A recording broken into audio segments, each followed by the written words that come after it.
안녕하세요.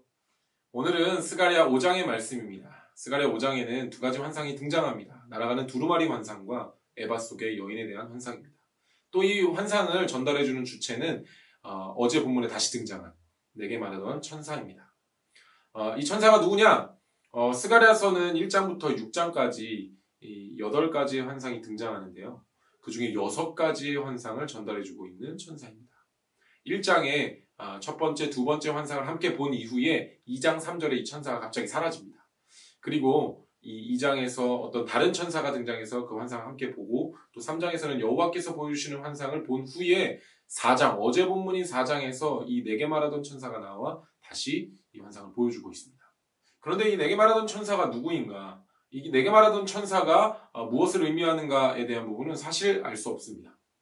성경에서도 무엇이라고 얘기해 주지 않는 것뿐만 아니라 성경을 해석하시는 분들도 잘 언급을 안 하시고 있습니다.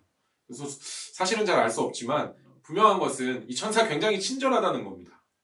그래서 이 천사와 함께 할 때 환상을 조금 더 쉽게 우리가 이해할 수 있도록 이 내용이 전개되는 것이 사실입니다. 왜냐하면 스가랴가 다른 대상에게는 물어보지 않습니다. 그런데 이 천사에게만 이 환상의 의미가 무엇인가요? 묻기도 하고 또 이 천사도 스가랴에게 이것을 무엇이라고 보는가 하고 묻기도 합니다. 그것을 통해서 이 환상의 내용을 해석한 것이 성경에 담겨 있습니다. 그래서 이 내게 말하던 천사와 함께 할 때 성경을 조금 더 쉽게 이해할 수 있게 되는 것처럼 저희 이 끼니 챙겨 드세요가 이 작은 천사가 되기를 소원합니다. 그래서 저희와 함께 하실 때 성경의 말씀이 조금 더 쉽게 이해되시기를 그렇게 작게나마 한번 바라봅니다. 네, 그러면 오늘의 말씀을 함께 살펴보도록 하겠습니다. 오늘의 말씀에는 두 가지 환상이 등장한다고 말씀드렸습니다. 날아가는 두루마리 환상과 에바 속 여인의 환상입니다. 이 두 가지 환상을 통해서 드러난 것은 분명합니다. 바로 이스라엘을 정결케 하시고자 하시는 하나님의 마음입니다. 두 가지 환상은 이스라엘 땅의 죄악을 없이 하시는 것과 관련된 내용입니다. 하나님의 말씀을 따르지 않고 범죄하면 저주가 임한다 라는 말씀과 이 땅에서 악을 제하여 버리실 것이라는 하나님의 의지가 담겨있는 말씀입니다. 먼저 첫 번째 환상인 두루마리에 대한 환상은 하나님의 말씀과 저주, 죄에 대한 내용을 다루고 있습니다. 1절에서 두루마리가 하늘로 날아갔다는 것은 분명 하나님의 말씀을 의미하는 것입니다.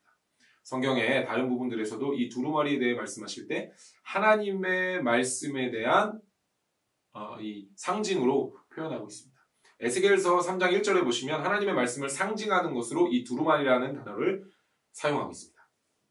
뿐만 아니라 2절에 나오는 수치 있죠. 이 규빗이라는 것은 이 팔꿈치의 길이 정도를 나타내는 치수이죠. 그런데 여기에 한 45cm 정도 된다고 하는데 이 10규빗이라는 것은 결국 그러면 4.5m, 이 20규빗이라는 것은 9m의 사이즈입니다. 빌딩 3층의 옆면에 걸린 혹시 현수막 같은 것들 본 적이 있으신가요? 그런 정도의 사이즈를 상상해 보시면 이 정도의 크기였구나 라고 아마 쉽게 생각해 보실 수 있을 것 같습니다. 그런데 이 치수가 오늘 여기에만 등장하는 게 아니라 이 치수가 의미하고 있는 것이 조금 다른 의미들도 가지고 있는 것을 우리가 볼 수 있습니다. 성경에 이 10규빗, 20규빗에 대한 사이즈를 말씀하실 때 솔로몬의 성전 그 성소 앞에 있는 이 주랑이라는 곳의 치수가 10규빗, 20규빗이었다는 겁니다. 그런데 이 주랑에서는 그럼 무슨 일들을 행했냐? 제사장들이 나와서 그곳에서 말씀을 읽고 말씀을 선포하던 장소였습니다. 결국은 하나님께서 이 두루마리와 이 치수를 통해서 이 날아가는 두루마리의 환상은 하나님의 말씀이 온 땅 가운데 선포되는 것이다 라고 말씀하는 것으로 볼 수 있다는 것입니다. 그렇다면 이 두루마리에는 어떤 내용이 적혀 있었습니까? 성경에서는 저주의 말씀이 적혀 있다고 말씀하십니다. 죄를 범한 자들을 향한 저주의 말씀이 적혀 있어서 도둑질하는 자와 여호와의 이름으로 망령되이 맹세하는 자들의 집에 들어가 그 효과를 발휘한다는 것이죠. 왜 두 가지 죄악이었을까? 하고 많은 죄악들이 있는데 왜 꼭 도둑질과 망령되이 일컫는, 망령되이 맹세하는 이 두 가지 죄악에 대해서 말씀하셨을까? 어떤 학자들은 이것이 10계명, 3계명과 8계명을 의미한다라고 해석하기도 합니다. 그래서 이 10계명의 1에서 4장까지, 1에서 4계명까지 있는 하나님과의 관계 속에 등장하는 계명, 그것 중에 하나. 그리고 5에서 10계명 중에 등장하는 그 계명 중에 하나를 택해서 결국 하나님과의 관계, 사람과의 관계 속에서 죄를 범하지 말라. 그럼 저주가 임한다라는 환상이 오늘 환상이다라고 해석하시기도 합니다. 그런데 조금 이 해석이 어려운 것은 이 망령되이 여호와 이름을 망령되이 일컫지 말라고 말씀하신 10계명에 등장하는 그 망령되이라는 단어와 오늘 본문에 등장하는 이 4절의 망령되이라는 단어는 사실 다른 단어입니다. 원어로는 다른 단어입니다. 이 10계명에서 말씀하고 있는 이 망령되이는 악한 또 망령되이, 그러니까 악하게 하나님의 이름을 이렇게 망령되이 일컫지 말라는 것이지만 오늘 말씀에 등장한 이 망령되이라는 단어는 사실 망령되이가 아니라 거짓으로 가짜로 맹세하지 말라. 그러니까 거짓 맹세하지 말라라고 말씀하시는 거죠. 어쨌거나 본문에서 분명하게 말씀하고 계신 것은 하나님께서 이 두 가지 죄악이 있는 곳에 하나님의 저주의 말씀이 있을 것이다 라고 말씀하심을 통해 이 말씀을 듣는 이들에게 경고하시고 있는 메시지입니다. 도둑질하지 마, 거짓 맹세하지 마. 그럼 두 번째 환상은 어떤 의미를 가지고 있을까요? 두 번째 환상은 에바 속에 들어가 있는 여인에 대한 환상입니다. 에바는 성경에 등장하는 부피 단위 중 꽤 큰 단위에 속하는 이 단어입니다.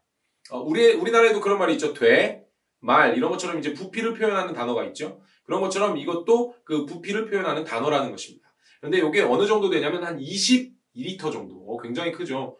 우리 요만한 이 물병이 2리터라고 생각하면 22리터는 굉장히 큰 치수입니다. 그 정도 되는 이 에바 속에 이제 여인이 들어간 겁니다. 그런데 이 에바에 대해서도 참 많은 해석이 등장하는 참 많은 해석들이 있는데 에바가 경제 용어이니만큼 재정으로 범하는 죄에 대하여 말씀하시는 것이다. 또 당시의 지역에서 이 에바의 우상을 놓고 다녔다라는 것을 통해서 이 우상 숭배에 대한 말씀이다라고 해석하는 분들도 있습니다. 물론 여러 가지 해석들을 들으며 그런 의미로 말씀하시는 것이라 생각해 볼 수도 있습니다. 하지만 성경에 분명히 드러난 것은 에바 속에 어떤 악이 아니라 악을 넣으셨다는 겁니다. 때문에 저는 무슨 악을 넣으셨다고 보기보다는 악을 넣으셨다라고 생각하는 것이 조금 더 낫지 않을까 생각해 봅니다. 그래서 우리 안에 있는 죄악도, 우리 안에 있는 죄도 오늘 이 시간에 이 에바 속에 함께 넣어보면 좋지 않을까 생각을 해봤습니다. 아무튼 이 악은 이제 둥근 납조각으로 인해 봉쇄됩니다.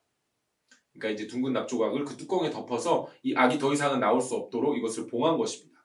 그리고 이 봉해진 이 에바를 이 학의 날개를 가진 두 여인이 와서 이것을 가지고 시날 땅으로 가지고 가서 거기에서 이 집을 지으려고 한다라고 말씀을 하고 있습니다. 이 끼니 하단부에도 나와 있는 것처럼 이 시날 땅은 바벨론 탑이 세워졌던 바벨론 지역입니다. 이것을 통해 생각해 볼 수 있는 해석은 두 가지 정도입니다. 먼저는 경고의 메시지인데요. 현재 예루살렘으로 돌아온 그들은 과거 바벨론이라는 나라로 인해 나라가 멸망했던 적이 있었습니다. 그들이 하나님 앞에 죄를 범해서 하나님께서 그들을 바벨론이라는 나라로 옮기신 거죠. 그래서 그곳에서 처소를 짓고 살았던 기억이 있습니다. 그렇기 때문에 이러한 악을 가지고 있다면 바벨론으로 옮겨져서 거기에 집을 짓고 살아야 한다라고 하시는 하나님의 경고의 메시지로 받아들일 수 있을 것입니다.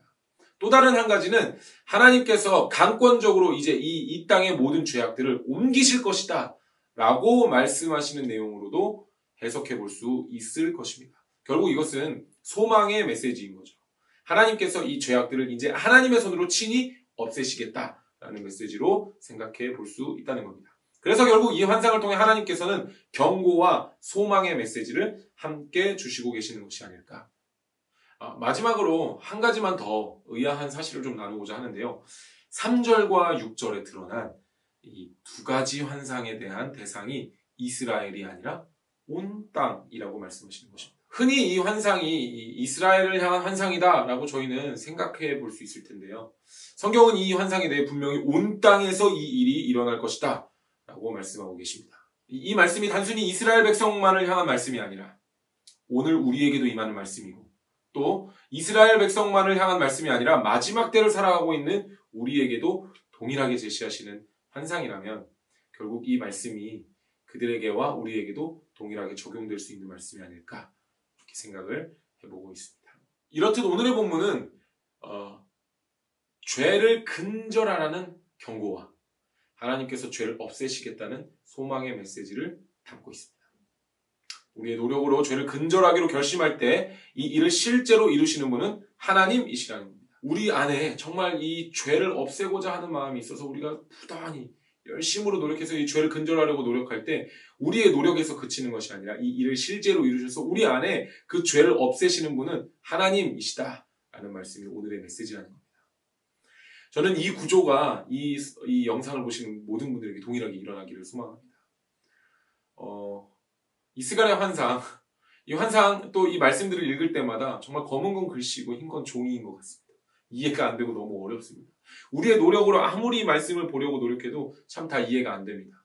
하지만 이 말씀을 대면하기로 작정하시고 이 말씀 앞으로 나아오기로 작정하시는 모든 분들 가운데 하나님께서 그 말씀을 깨닫게 해주시고 그 말씀을 통하여 은혜를 허락해 주시고 뿐만 아니라 이 말씀을 궁극적으로 하나님께서 완성하셔서 이 말씀을 통한 열매가 우리 이 말씀을 대면하시는 모든 분들에게 일어나게 될 줄 믿습니다. 뿐만 아니라 이 말씀과 똑같은 의미의 말씀이 오늘 우리의 삶에 이루어지기를 소망합니다. 하나님의 거룩하심이 우리의 삶에 임하고 하나님의 거룩하심이 우리의 삶에서 완성되어지는 오늘 하루가 되시기를 소망하고 축복합니다. 감사합니다.